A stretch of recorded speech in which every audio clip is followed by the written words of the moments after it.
Hey, what is going on, everybody? It's me, Euro here, and it's been exactly a year since I've owned this W204 C350 here. In the previous video, we already mentioned about reliability as well as how it is in 2023, but I actually did not mention the condition of my current W204 C350. So we're gonna go ahead and talk about the imperfection and what I'm gonna do in the future with this car. Now, I have a couple of imperfections in this car. This car is absolutely not perfect. It has a lot of rock chips. Someone even backed into my car on a rainy day, which I didn't even see, and I only saw after like a couple of days later, but you could see a little bit of scratches here. I'm sure it will buffed out. Luckily, it's not dented or anything like that on the bumper, but it definitely is something that I wish I could have seen sooner, because you never know, I could have gotten the AMG by now.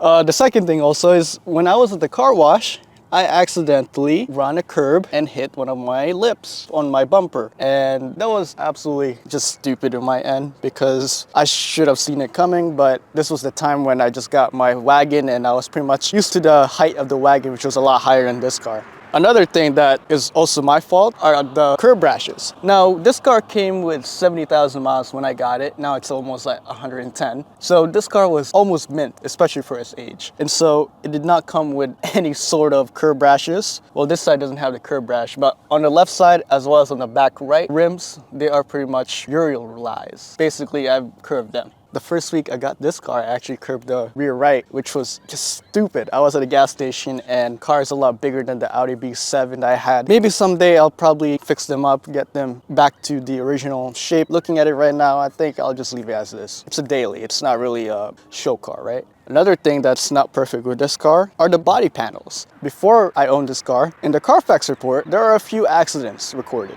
So that includes the front bumper, which is this side right here. And it's very obvious that you could tell which one has been crashed, because when I replaced the clear side markers here, they had overlaying body spray paint, which is funny. As well as the rear left door also is repainted. So it's not a perfect vehicle. Looking at it far away, it definitely is a lot better than your usual W204, which is over a decade by now. Now, mechanically, this car is actually in good shape, motor-wise, transmission-wise, and drivetrain-wise. This car has been well taken care of, and I always want to make sure that the oil changes are on time at $7,500 per oil change. And usual common issues that this car has been mostly taken care of. There are a few things I need to get through still. One of them is the cam plugs, which is located at the back of the engine. Very easy to fix. It's literally up there. I don't know why I'm ignoring it, but those are $20 parts that you could buy on Amazon. But you know me, I go to FCP Euro, not sponsored, but I go to FCP Euro to get all the parts for this car. I've done the spark plugs, air filter, the thermostat, even the serpentine belt and pulleys and whatnot. So this car has been maintained and taken care of motor-wise. Now, the back of this car is also relatively in good condition. The exhaust tips are evenly placed. Even the bumpers have no scratches or dings in them. Actually, that's a lie. I have a little bit of a here. That's probably from carrying all my camera equipment over time. It's just one of those days where I'm just tired. Probably banged it on, and it's exactly what happened. At least the biggest issue for me when it comes to the back is the alignment with the bumper. Now, it's not noticeable, but there's a little bit of a gap over here between the lights, which is bugging me crazy, but it's because in the past it's been rear-ended on this side, so I'm presuming it pushed the bumper a little bit slightly to the right. So the interior in this car is where you're gonna see the most wear and tear, mostly on the driver's side. You see a lot of tear on the window switches. Now, the window switches wear and tear are the most common issue on this car, interior-wise. The window switches still work. Another thing that this car has is the tear seat. The driver's side is tearing apart, and it's a very easy to fix. Again, however, for now, it's just gonna be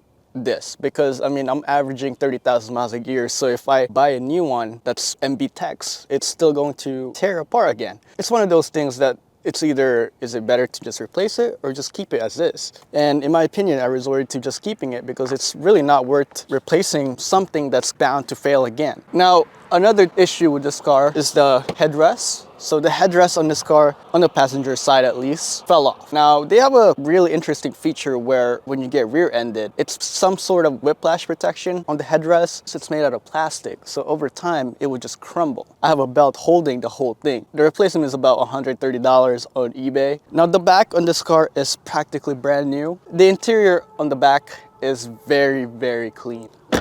Now, overall, this car has been a tremendous trooper when it comes to daily driving. No issues, apart from little things here and there that just goes bad, which it's an old car. It's a car that's over a decade old, and you should respect it like that. Now, I wish I could fix all the interior bits and pieces that are driving me nuts. However, sometimes it's just not financially reasonable. If I fix all the interior bits and pieces, apart from the window switches, which are actually relatively easy to fix, it's gonna add up. With a car value dwindling over the past year because I drive a lot, I would rather focus more on the engine. I would completely just ignore all the bits and pieces on the interior that are falling apart because that's just comfort creatures. What really matters is the motor inside. If it can take you from point A to point B with relatively ease. I mean, you don't want to get stranded on the side of the road because of overheating issues. That's exactly why I really highly recommend focusing more on the engine rather than aesthetics, because a lot of people, especially someone like same age as me, a lot of people start changing their headlights, putting bumpers, putting spoilers here and there.